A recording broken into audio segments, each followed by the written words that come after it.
Hello and welcome back, you guys. I hope you had a nice, good lunch break. Did you guys enjoy lunch? Well, it's so great to see all of you return to this room. Of course, this is the second breakout room, and I see a lot of you way at the back there. Come on forward, guys. As I mentioned earlier, these seats right here, you guys, are in prime real estate. This is what I like to call the popcorn seats. So for all our dear guests at the back, please feel free to move forward and fill up the front rows first. And also, just in case anyone's a little bit late, they can sneak in quietly without interrupting the session. So again, thank you very much for returning. Make yourselves comfortable. Take your phones out. Feel free to take some screenshots. I'm sure we're going to have a really, really value-packed session again ahead of us. If the earlier session was an indication, rest assured, it's definitely going to impress. So that being said, if we have any more guests outside in the foyer, join us inside. There's still plenty of room here in the front. Great chance to also network and get reacquainted with your peers. Do a little bit of networking here today, since of course it's been a 2-year hiatus where we've all just been tuning in on Zoom, but this time we're all here in person. So let's take advantage of that once again. Hi guys, welcome to all of you at the back there. Come on forward. There's still plenty of room here on the left and I think on the right as well.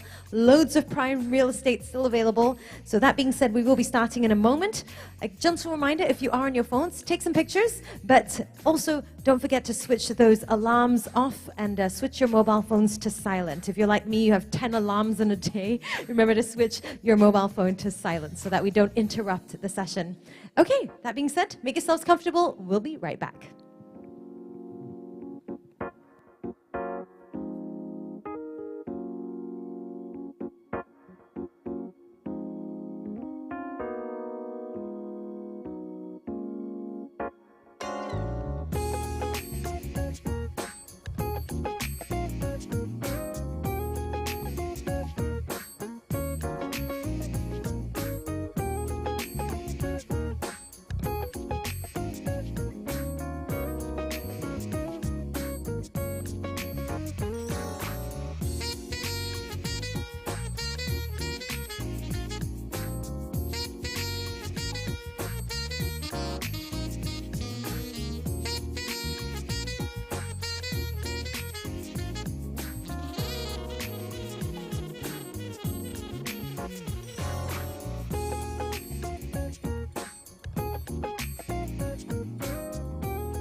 Okay, hello again, everybody.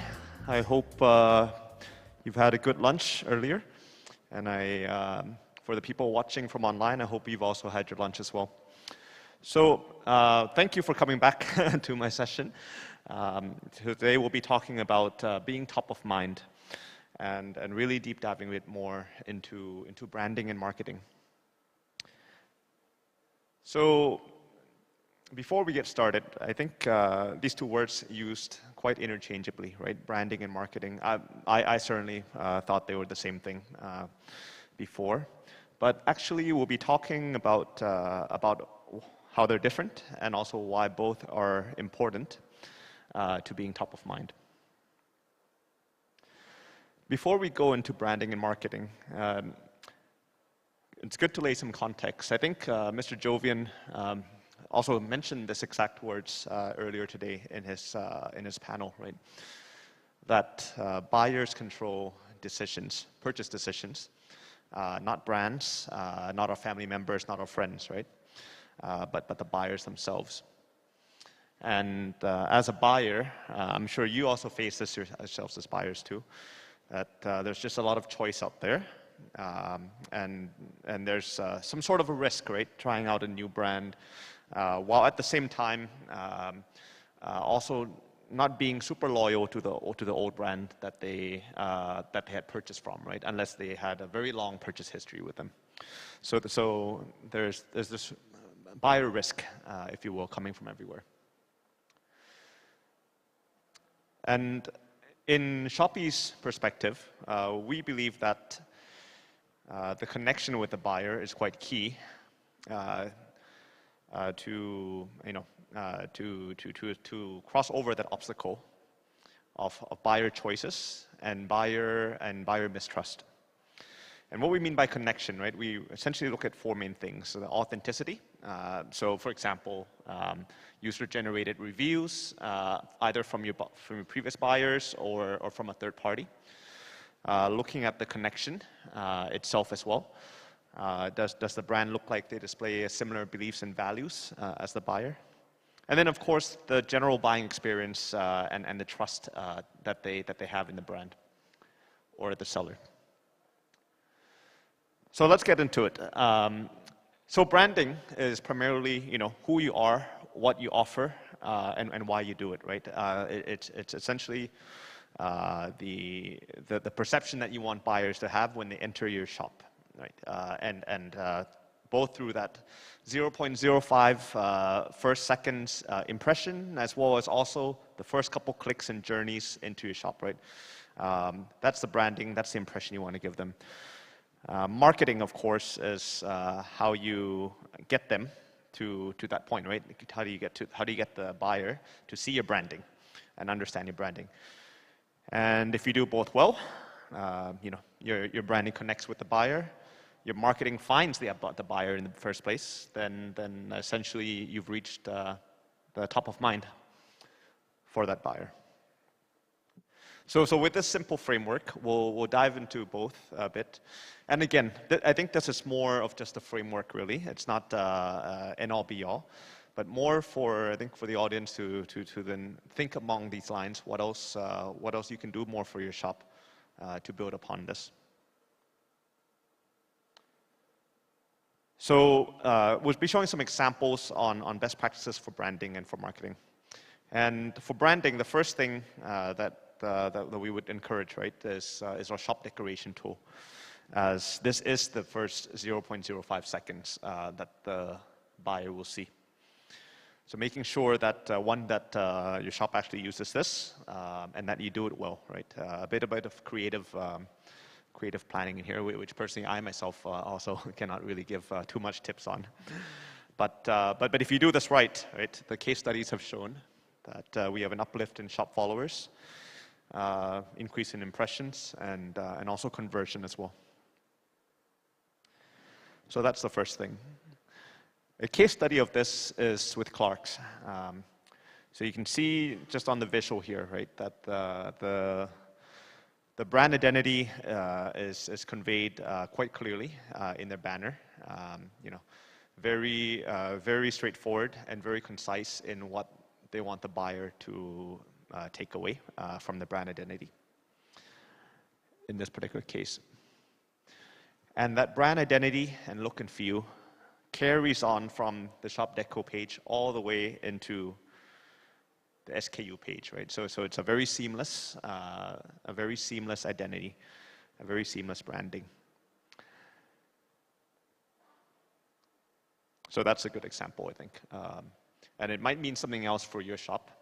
It might not be the exact same type of story, but the branding must be there, right? So let's talk a little bit more about marketing. So the type of marketing that we think is appropriate for most sellers in Shopee is direct-to-consumer marketing. So how can you get as close to the buyer and build a relationship with them through social media, through live streams, etc. How can you also, by being in charge of this direct marketing, how can you also take charge more, right, versus letting someone else do it? And how can you also not just reach to the buyer, but also try to get feedback through your advertisements, through your reach as well, to be able to adjust your products, to be able to adjust your marketing strategy accordingly. So if we, again, simple framework, we look at reach, engagement, and conversion on D2C marketing. We'll go through each one of them. So for reach, I think this slide's probably too basic for most of the audience here on Shopee ads. I'm sure most people are using Shopee ads quite well already. But this is also another low-hanging fruit that if you haven't used it, of course, you'd want to try it out. And if you do use it, you may also want to check whether you're optimizing, one, your ROI, of course, but two, your reach potential, really, right? One of the most common mistakes, not mistakes, but areas of potential that we see among Shopee ads users is that they may be getting a good ROI, but they are not being aggressive enough in increasing their reach, right? i.e. increasing their bid aggressiveness. And in many cases, it's quite possible to compromise on cost a little bit, but be able to more than compensate for it with more reach and more conversion. CPAS. So this one's a little less commonly used versus ads, Facebook CPAS. I think this is quite self-explanatory for why Facebook CPAS is quite key, right? It's typically used by brands, but increasingly more so by non-official shops as well, as the technology becomes quite more accessible and there's a lot more education awareness for it. But Facebook CPAS is essentially your Facebook ads, but on steroids, right? Being able to control the targeting a lot better, being able to optimize for reach or conversion a lot easier, and being able to use Facebook's algorithm that syncs with Shopee's catalog and syncs with the buyer's interest, right? So the information coming from 3 different parts are synced together to allow for better targeting and better conversion versus if you were to do your own Facebook ads and sort of optimize in the dark, if you will. So if you haven't checked out Facebook CPAS, I strongly encourage you to do so. Thirdly, I think this one is even less commonly used, more so because it's only just been recently launched, right? It's on affiliate marketing. So using a third party's voice to do the marketing for you, right? Whether that's a KOL or an affiliate page.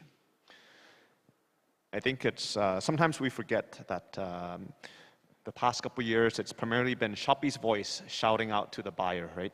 Hey, come and buy this product from our sellers. Increasingly so, we have the seller's voice shouting out as well. Come buy my product at Shopee, right? And that's a seller affiliate program, which some of you are familiar with. And we do believe that the future will be that the buyer's voice, the buyers will be tired of hearing Shopee's voice all the time, right? and they'll need to hear it from a third party. And of course, already they do, right? I think in Southeast Asia and Malaysia for sure, influencer-led marketing is of course quite big. And we do think that in terms of comparing to Shopee's voice or the seller's voice, that KOL's third party's voice will continue to be ever more important in the future. So we have this affiliate marketing solutions. If you haven't checked it out, I encourage you to do so.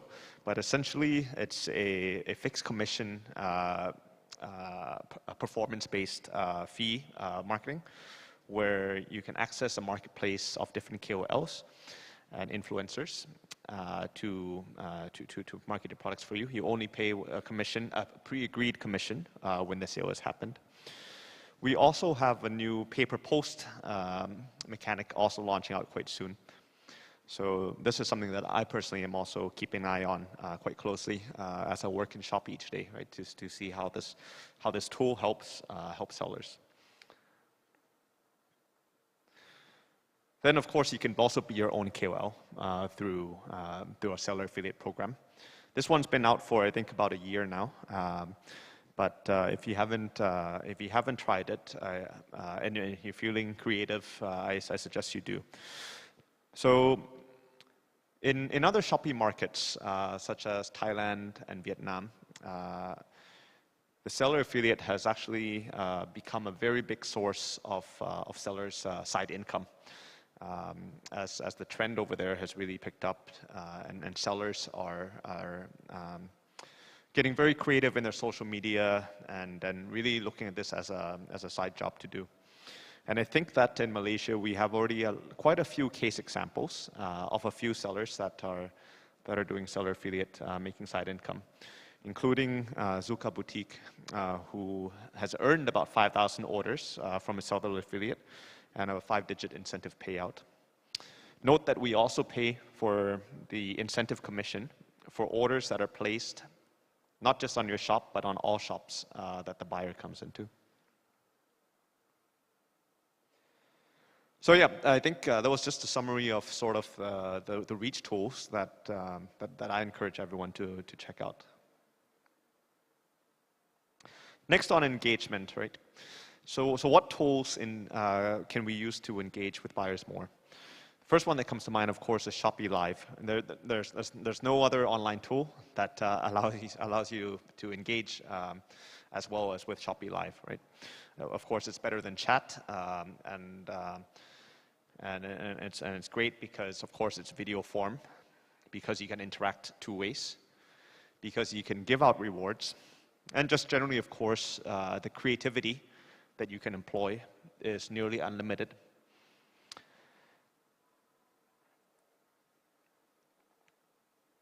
We'll also be launching out much more incentives as well to help sellers be able to deploy live stream in a more effective manner, such as the coin rewards, prizes that you can give out, and also KPIs and incentives for sellers who hit certain milestones that can unlock.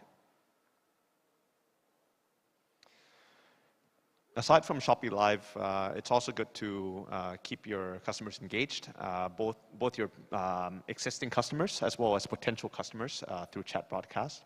I believe chat broadcast is probably something most of you have tried or are actively using.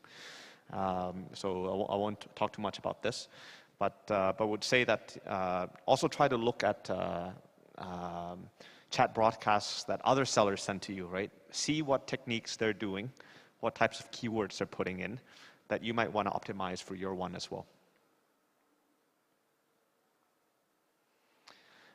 Third, pretty new feature, shop price. So now you can also, deploy several of the games and prize mechanics that Shopee likes to do, like on D-Day, right? Also within your shop as well. And I think this is one of the sort of definitely for me one of the very unique things, unique features that I never would have imagined when I joined Shopee that we would have. So I strongly encourage you to look at this as well. But I think it's quite key. We're in 2022.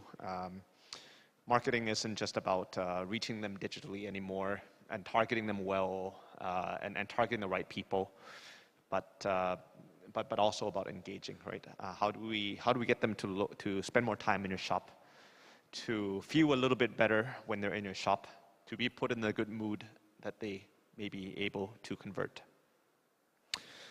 Which brings us to conversion.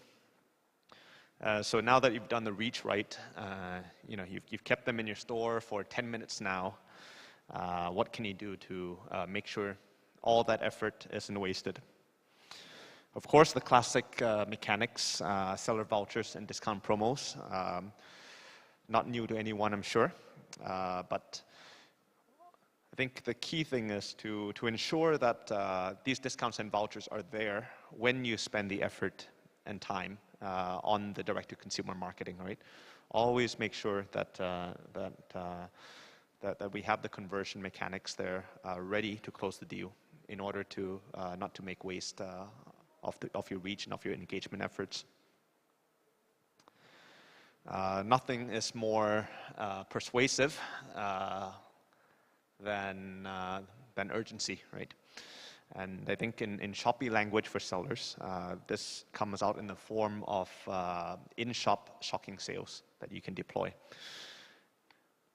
Personally, when I go to buy something in a shop and I browse the shop and I see there's a shocking sale, it certainly forces me to think a little bit more whether I should add that product in too, because I'll never see that deal again, or not for a while anyways. So creating urgency, creating demand, exclusivity is another way that we can also close conversion. And if we do this right, again, right, these two frameworks add up to being top of mind. There may be other things as well that you're thinking of that you can add into this framework here. And I think actually this is also an incomplete list from features we have at Shopee, albeit in my mind some of the more important ones that I urge you to go and try. Okay.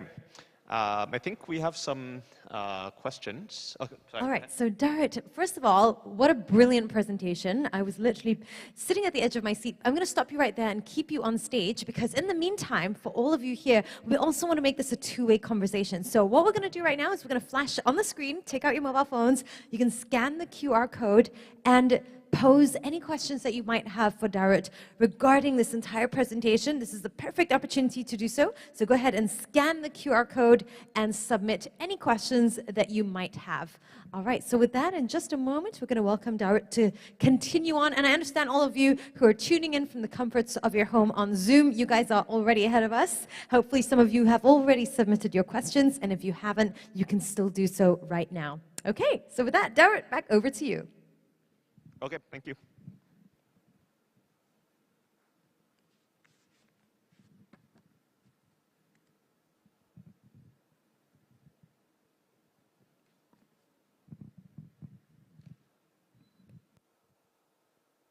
So maybe I'll just leave this up here for a couple minutes first.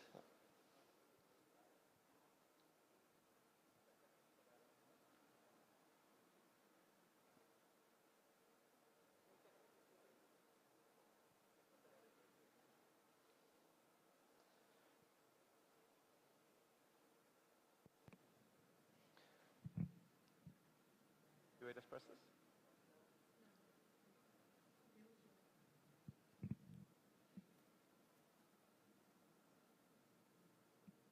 All right, so keep your questions coming in. I believe, or I understand, they're slowly coming up. So we're going to flash them up on the screen for Darit to go through right here on the monitors. So once again, you still have time. Go ahead and submit them. Okay, back over to you, Darit. Okay, I think the first question's being sent to me. So I'm not a very creative person, right? Neither am I, unfortunately. So what are some tips to come up with store decode designs? I think that some of the best practices I've seen, I guess, is that generally if if you're new to Shop Deco, do try to keep it simple at first. Muted designs, right? Muted colors, not too flashy, unless you're confident you can pull it off. So the color palette quite key. Feature the hero products prominently, but not too many, right? Take a few. It's kind of like that Clark's example, right? It was just their I forget the name of the shoe, but it's their classic boot, right? That they just put in there very prominently, a bit with the background a bit subtle. To really emphasize the cleanness and also emphasize, I guess it's also who they are as well. So I think if you were starting out, you don't have a particularly strong branding just yet, probably start out, something like that. Few hero school images and muted colors, a few colors at first. And you can always build it over time.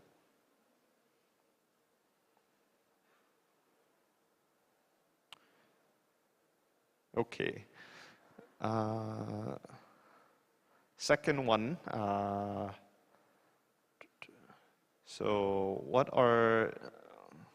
What's a summary of the tools that are recommended for driving traffic to store? So I think it's always good to categorize, right, traffic into two main sources: on platform and off platform.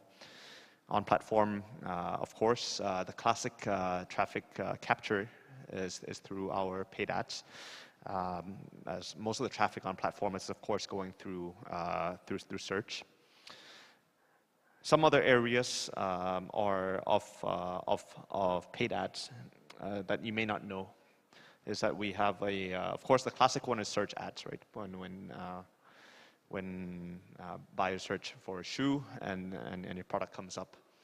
But some other areas, of course, are on checkout page ads, similar listings ads as well. That I think are generally those two types are also underbidded more. So actually, the price is generally cheaper as well, and is often overlooked by most sellers. So that's also a little known fact. For on-platform, other things, of course, other forms of marketing are, of course, through the free shipping program and the coin cashback program.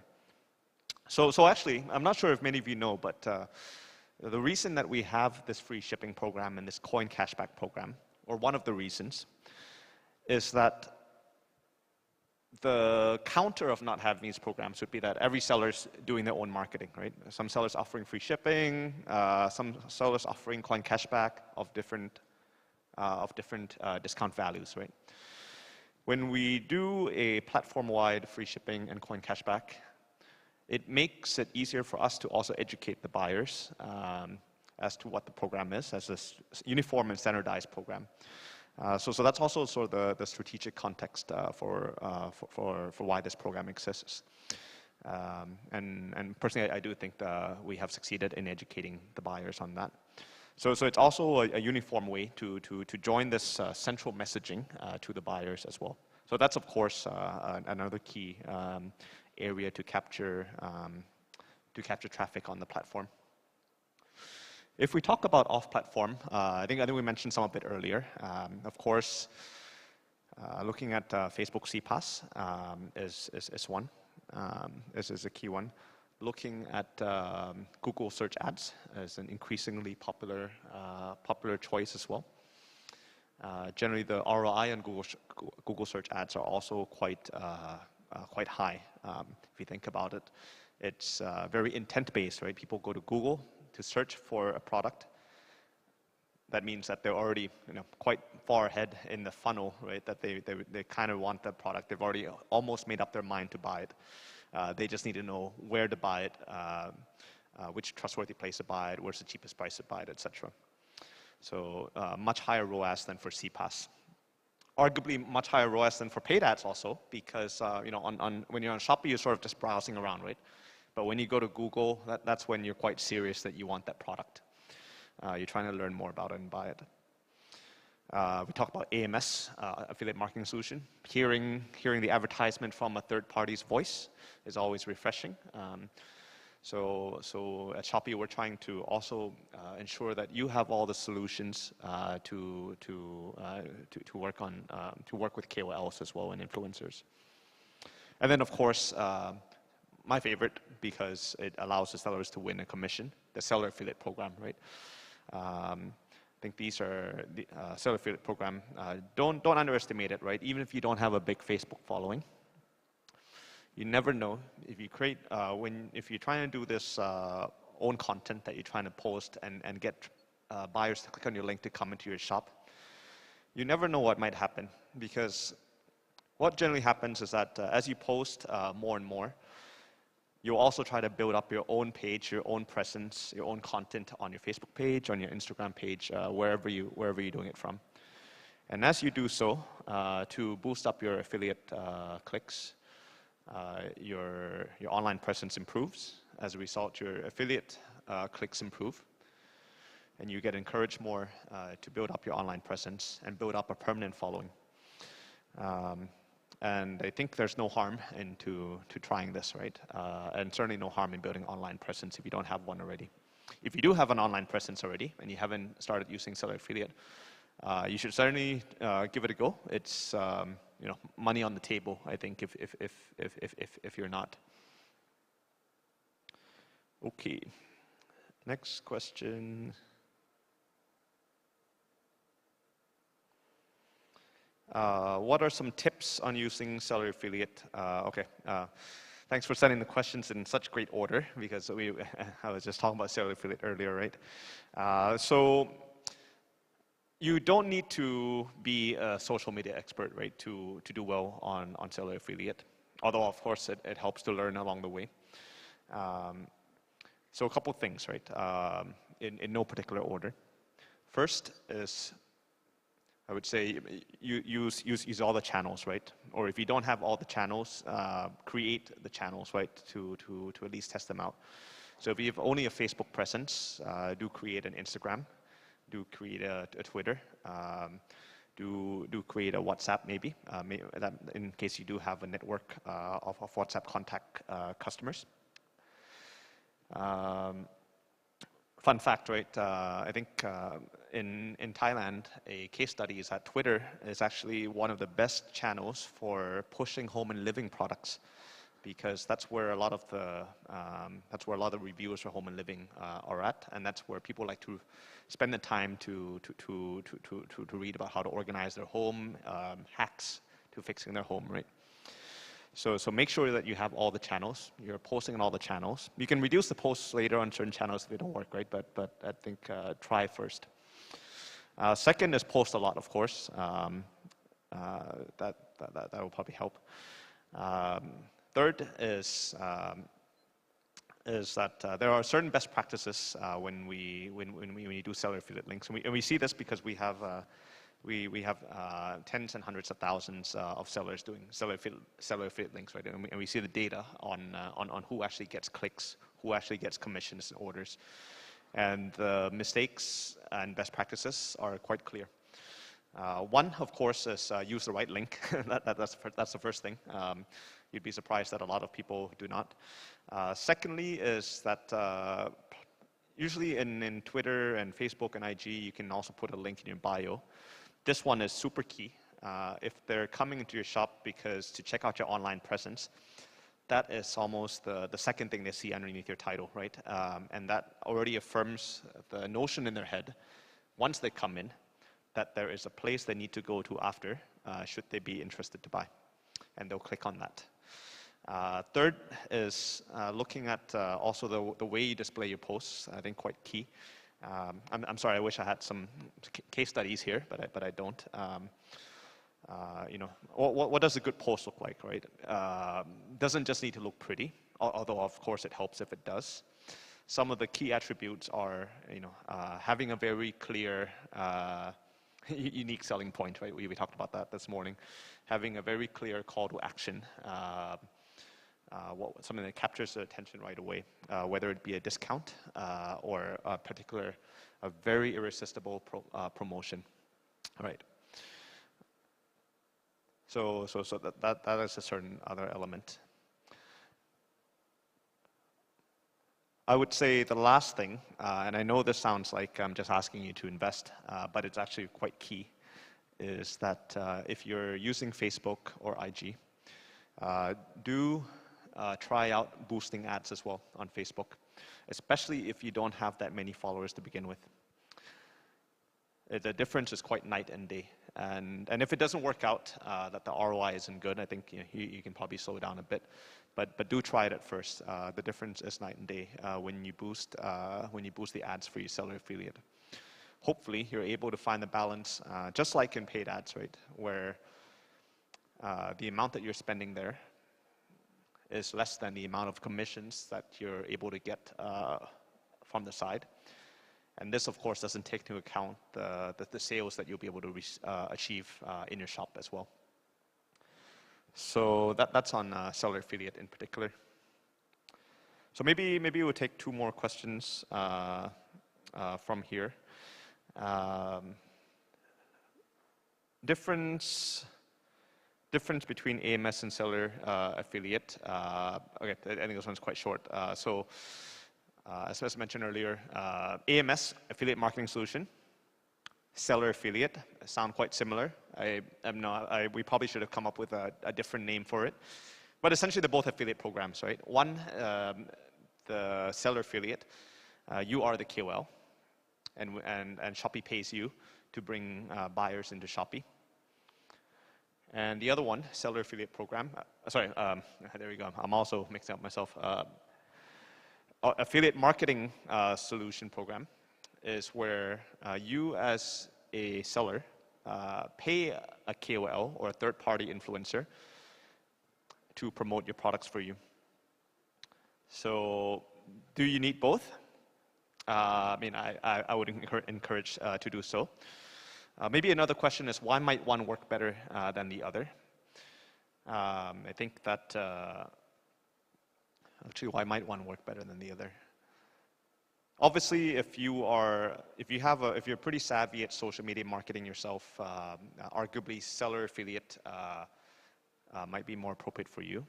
Although if you're social media savvy, then you probably know how to engage KOLs quite well as well. If you're new to both,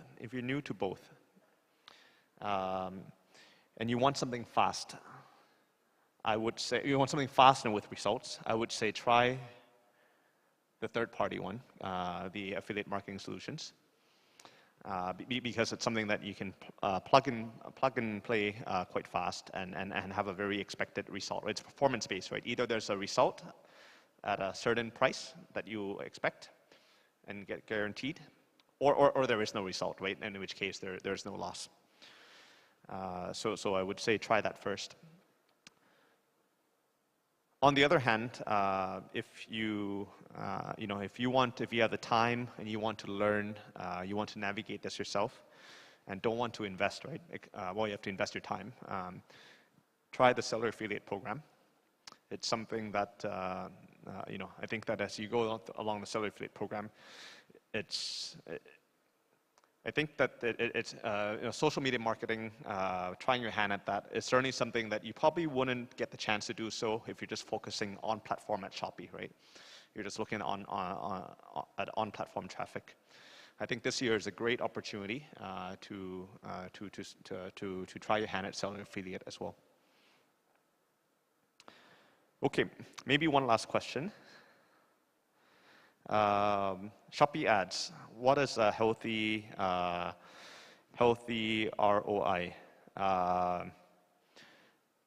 Well, I think the answer is that it depends on your threshold for healthiness as well. Of course, on your margins is probably the ultimate answer. But if we, from a Shopee's perspective, we often look at category ranges and averages. So we know that for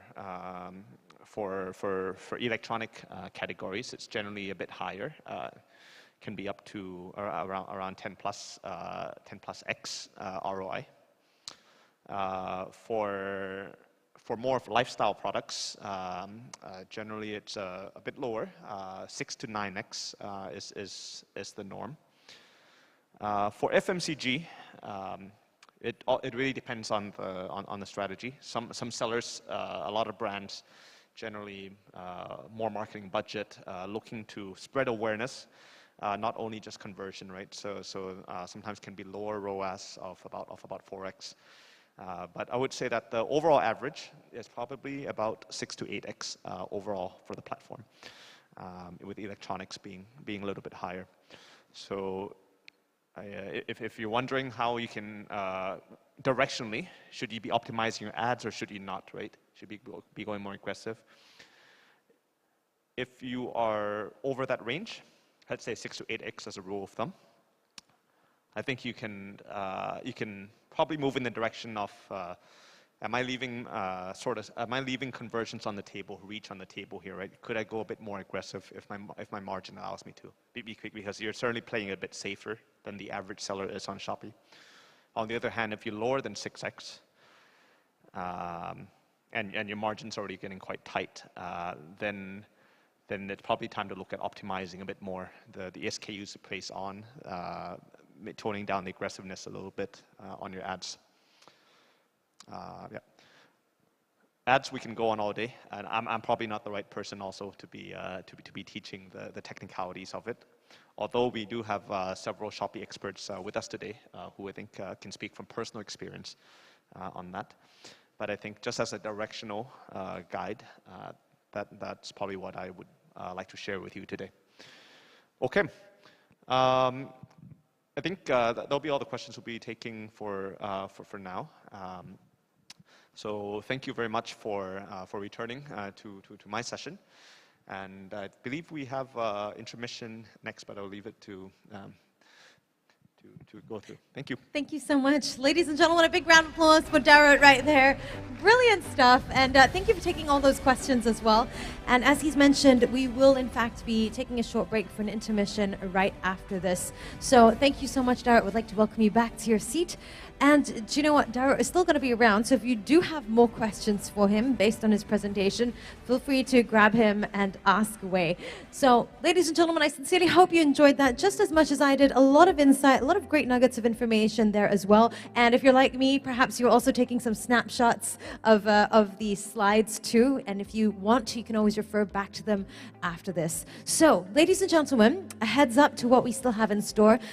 After the intermission, we have our next round of lucky draw, so make sure you guys come back quickly. I believe we'll be returning to the hall around 3:45, so we'll start right after that once everyone is back in. We're going to continue with our lucky draw. We still have our panel discussion number 2, which I'm sure is going to be just as riveting as the first one. And let's not forget, we still have that iPhone 13 Pro Max dangling in the air, waiting to find its new owner. So make sure once again, you guys come back here. I cannot wait for all that and so much more after this. But for now, I think Darrett has given all of us some great food for thought. We'd like to welcome you outside to grab a nice cup of afternoon coffee, and we'll see you back in here at 3:45 p.m. Thank you so much, and I'll see you soon.